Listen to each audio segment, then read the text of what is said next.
Welcome back to my channel. இந்த வீடியோவில் நம்ம பார்க்க போகிறது வந்து கலரிங் புக்குக்கான பேஜ் வந்து ஃப்ரீயாக எப்படி க்ரியேட் பண்ணுறது அப்படிங்கிறது தான் இந்த புக்கில் பார்க்க போகிறோம்.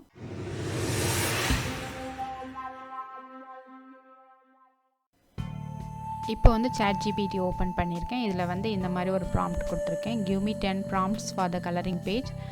பேர்ட்ஸ் தீம், உங்களுக்கு என்ன தீம் வேணுமோ அதை வச்சுக்கலாம். டீட்டெயில்டு ப்ராம்ப்ட் அப்படின்னு கொடுத்து என்டர் பண்ணுறேன். இப்போ நமக்கு ஒரு 10 ப்ராம்ப்ட் வந்து கிடச்சிருக்கு. ஓகே, இது இருக்கட்டும். நெக்ஸ்ட் வந்து நம்ம போக வேண்டியது வந்து app.leonardo அப்படின்னு போட்டிங்கன்னா உங்களுக்கு வந்து ஃபஸ்ட் லிங்க் வரும். அதை கிளிக் பண்ணிக்கோங்க. கிளிக் பண்ணிவிட்டு இந்த ஆப் வந்து ஆக்சுவலாக வந்து நீங்கள் ரெஜிஸ்டர் பண்ணணும். நான் வந்து ஆல்ரெடி ரெஜிஸ்டர் பண்ணியிருக்கேன். இப்போது நீங்கள் லாகின் பண்ணி வந்ததுக்கப்புறமா டிஃபால்ட்டாக இந்த பேஜ்க்கு வந்துடுவீங்க. இப்போ இங்கே பார்த்தீங்கன்னா 150 பாயிண்ட்ஸ் இருக்கும். ஸோ ஒரு நாளைக்கு வந்து நீங்கள் 150 பாயிண்ட்ஸ் வரைக்கும் ஃப்ரீயாக வந்து யூஸ் பண்ணி நீங்கள் இமேஜ் வந்து ஜென்ரேட் பண்ணிக்கலாம். அதுக்கப்புறம் வந்து நீங்கள் பண்ண முடியாது. நெக்ஸ்ட் டே வந்து நீங்கள் திருப்பி பண்ணிக்கலாம். இது வந்து 150 காயின்ஸ் ஒன் மாதிரி காமிச்சிருக்காங்க இல்லையா, இந்த ஐக்கான். இது நமக்கு வந்து ஃப்ரீயாக கொடுக்கறது. இதை வச்சு நம்ம இமேஜ் ஜென்ரேட் பண்ணலாம். நெக்ஸ்ட் வந்து நம்பர் ஆஃப் இமேஜஸ். இப்போ இங்கே ஒரு ப்ராம்ப்ட் கொடுத்தோன்னா அதில் எத்தனை இமேஜஸ் ஜென்ரேட் பண்ணணும் அப்படிங்கிறது தான் இது. ஸோ நீங்கள் வந்து எத்தனை வேணும்னாலும் செலக்ட் பண்ணிக்கலாம். நமக்கு வந்து 4 தான் மேக்ஸிமம் செலக்ட் பண்ண முடியுது. ஸோ 4 வரைக்கும் செலக்ட் பண்ணிக்கலாம். அப்போது நீங்கள் இங்கே 4 செலக்ட் பண்ணிங்கன்னா நீங்கள் ஒரு ப்ராம்ப்ட் கொடுத்தாலே வந்து 4 இமேஜ் வந்து ஜென்ரேட் ஆகும். ஸோ உங்களுக்கு என்னன்னா இங்கே இந்த பாயிண்ட்ஸ் வந்து சீக்கிரமாகவே வந்து முடிஞ்சிடும். ஸோ அதனால் நீங்கள் 1 or 2ன்னு வச்சுட்டு நீங்கள் ஃபஸ்ட் டைம் பண்ணும்போது, ஏன்னா ப்ராம்ப்ட் வந்து நம்ம கரெக்டாக கொடுக்குறோமான்னு தெரியாது. நிறைய வாட்டி அந்த ப்ராம்ப்டை கொஞ்சம் கொஞ்சம் மாற்றி தான் நமக்கு வேண்டிய இமேஜை வந்து எடுக்க முடியும். ஸோ மினிமமாகவே வச்சுட்டு ட்ரை பண்ணுங்கள். ஸோ 1 or 2 எதை வேணாலும் செலக்ட் பண்ணிக்கோங்க. அதுக்கப்புறம் இதெல்லாம் எதுவுமே நீங்கள் மாற்ற வேண்டாம். நெக்ஸ்ட் வந்து இமேஜ் டைமென்ஷன். இதில் பார்த்தீங்கன்னா உங்களுக்கு ஸ்கொயராக வேணும்னா மேக்ஸிமம் சைஸ் இந்த 1024 x 1024 இதை வந்து எடுத்துக்கலாம். அப்படி இல்லைன்னா இதை வந்து நீங்கள் எடுத்துக்கலாம். இது ரெண்டுமே வந்து மேக்ஸிமம் சைஸ், நல்லா குவாலிட்டி இருக்கும். நெக்ஸ்ட் வந்து இது இங்கே செட்டப் இது செலக்ட் பண்ணலாம். அப்படி இல்லைன்னா இங்கே கூட நீங்கள் வந்து மாற்றிக்கலாம். இல்லைன்னா இங்கே வந்து நீங்கள் 1:1 1:2 அந்த மாதிரி எது வேணாலும் கொடுத்துக்கலாம். ஸோ இந்த மூணுமே வந்து ஒன்று மாற்றினீங்கன்னா ஆட்டோமேட்டிக்காக நெக்ஸ்ட் எல்லாம் வந்து மாறிடும்.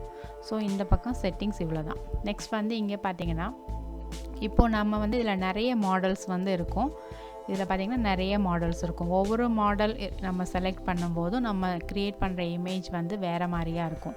நீங்கள் வேணும்னா ஒரு மாடலும் செலக்ட் பண்ணிவிட்டு அதில் வந்து எப்படி இமேஜ் வருது அப்படிங்கிறத நீங்கள் வந்து செக் பண்ணிக்கலாம். இப்போது இன்றைக்கி வந்து கலரிங் பேஜ் நம்ம பண்ண போகிறோம். ஸோ அதுக்கு வந்து நான் செலக்ட் பண்ண போகிற இந்த மாடல் வந்து நான் செலக்ட் பண்ணுறேன். ஓகே, இந்த மாடல் வந்து நான் செலக்ட் பண்ணிக்கிறேன்.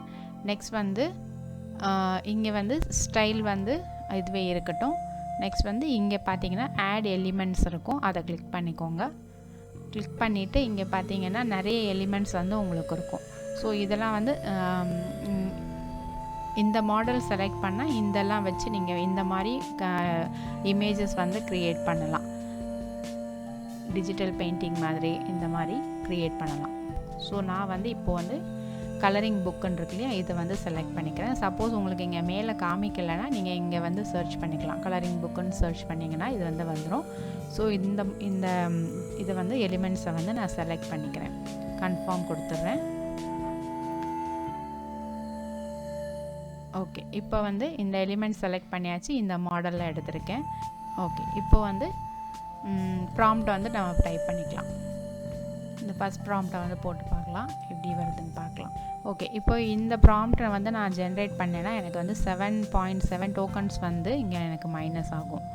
ஓகேனா இதை வந்து ஜென்ரேட் கொடுத்துடலாம். ஒரு ஈகிளோட இமேஜ் வந்து சொல்லியிருக்கோம். ஸோ இப்போ பார்த்தீங்கன்னா கலரிங் பேஜுக்கு உரிய மாதிரி உங்களுக்கு வந்து நல்லா பிளாக் அண்ட் ஒயிட்டில் இந்த மாதிரி இருக்குது. இந்த மாதிரி நீங்கள் கொஞ்சம் உங்களுக்கு வேணும்னா இந்த ப்ராம்ப்டை வந்து கொஞ்சம் மாற்றிட்டு நீங்கள் வந்து ஜென்ரேட் பண்ணிக்கலாம். இப்போது நான் 2 இமேஜ் 3 இமேஜ் வந்தாலும் ஒரே மாதிரியாக இருந்தால் நீங்கள் விட்டுருங்க. அப்படி இல்லைனா எது பெஸ்ட்டோ அதை வந்து செலக்ட் பண்ணிக்கலாம். இப்போ நெக்ஸ்ட் மறுபடியும் நான் வந்து ஒரு 2 இமேஜ் வந்து ஜென்ரேட் பண்ணுறேன். ஸோ ஓகே, உங்களுக்கு வந்து எது பெஸ்ட்டுன்னு உங்களுக்கு இது மாதிரி நிறைய முறை ஜென்ரேட் பண்ணி பாருங்கள். எது நல்லா வருதோ அதை வந்து நீங்கள் எடுத்துக்கலாம்.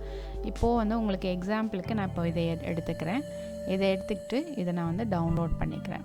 நான் உங்களுக்கு வந்து ஃப்ரீயாக அப்ஸ்கேலர் இருக்கும். அதுவுமே வந்து ஒரு லிமிட்டட் டைம், இந்த காயின்ஸ் தீர வரைக்கும் தான் நீங்கள் அப்ஸ்கேல் பண்ண முடியும். ஸோ இதை வந்து அப்படியே நம்ம வந்து டவுன்லோட் பண்ணிக்கலாம். இப்போது நான் கேன்வாக்கு போயிடுறேன். கேன்வா போய்ட்டு நான் வந்து இதை வந்து 8.5 by 8.5க்கு இந்த புக் வந்து க்ரியேட் பண்ணலான்னு இருக்கேன். ஸோ நான் இங்கே வந்து கஸ்டம் சைஸ்ன்னு போட்டுட்டு இன்ச்சஸ் இங்கே வந்து ஆல்ரெடி இருக்குது 8.5 by 8.5 inches. ஸோ நான் இதை எடுத்துக்கிட்டேன். இதில் வந்து நம்ம அப்லோட் பண்ணலாம் ஆல்ரெடி க்ரியேட் பண்ணது ஜேபிஜியை.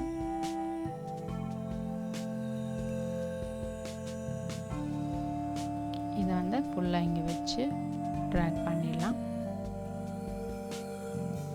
ஸ்கொயர் செலக்ட் பண்ணனால கரெக்டாக இது வந்து ஃபிட் ஆகிடும். இப்போது இதை பார்த்திங்கன்னா குவாலிட்டி ரொம்ப கம்மியாக இருக்குது. இதை ரொம்ப ஜூம் பண்ணிங்கன்னா இது வந்து நல்லா இல்லை. இப்போ நான் இதை வந்து எடிட் ஃபோட்டோன்னு போடுறேன். இங்கே ஆப்ஸில் போயிட்டு செலக்ட் பண்ணலாம். இதை வந்து செலக்ட் பண்ணிவிட்டு இமேஜ் அப்ஸ்கேலர்னு போடுறேன். இப்போ பார்த்தீங்கன்னா இங்கே வந்து 2xல இருக்கு இல்லையா, இதை வந்து நார்மலில் இருக்குது. நெக்ஸ்ட் வந்து ஒரு 3xக்கு அப்ஸ்கேல் பண்ணிக்கலாம். ரீப்ளேஸ் பண்ணிடுறேன். இப்போ பார்த்தீங்கன்னா இன்னும் கொஞ்சம் நல்லா கிளியராக இருக்கும். நம்ம இப்போ எவ்வளோ ஜூம் பண்ணாலும் ரொம்ப குவாலிட்டியாக இருக்குது இந்த லைன். ஸோ இந்த மாதிரி நம்ம இமேஜ் வந்து அப்ஸ்கேல் பண்ணிக்கலாம். ஓகே, இதை வந்து அப்ஸ்கேல் பண்ணிவிட்டு இந்த மாதிரி நம்ம இதை வந்து ப்ளேஸ் பண்ணிடலாம். ஸோ இங்கே வந்து மார்ஜின் வந்து நீங்கள் விடணும். மார்ஜின் வந்து எப்படி க்ரியேட் பண்ணுறது அப்படிங்கிறதும் போன வீடியோவில் சொல்லியிருக்கேன். அதுக்குரிய டெம்ப்ளேட்ஸும் நாங்கள் கொடுத்துருக்கேன். ஃப்ரீயாக நீங்கள் டவுன்லோட் பண்ணிக்கலாம். ஓகே, இந்த மாதிரி நீங்கள் எத்தனை இமேஜஸ் வேணாலும் க்ரியேட் பண்ணி கேன்வாவில் வச்சு நீங்கள் ஒரு கலரிங் புக் வந்து ஈஸியாக க்ரியேட் பண்ணி. ஸோ இந்த மாதிரி சாட்ஜிபிடியையும் லியனார்டோ அந்த ஏஐ வச்சு மற்ற ஏஐயில் வந்து கலரிங் புக் க்ரியேட் பண்ணணுன்னா நீங்கள் நிறைய ப்ராம்ப்ட்ஸ் வந்து கரெக்டாக கொடுக்கணும். இல்லைன்னா அதில் வந்து சரியாக வராது. இதில் வந்து ஈஸியாக வந்து அவங்களே ஒரு மாடல் வந்து எலிமெண்ட்ஸ் கொடுத்துருக்கறனால நமக்கு ஈஸியாக வந்து கலரிங் புக்கு பிளாக் அண்ட் ஒயிட்டில் அந்த அவுட்லைன் மட்டும் வர்ற மாதிரி நமக்கு ஈஸியாக வருது. ஸோ இதை நம்ம வந்து யூஸ் பண்ணி நிறைய கலரிங் புக்ஸ் வந்து க்ரியேட் பண்ணலாம். நெக்ஸ்ட் அப்டேட்டுக்கு நம்ம சேனலை சப்ஸ்கிரைப் பண்ணிக்கோங்க. தேங்க்ஸ் ஃபார் வாட்சிங்.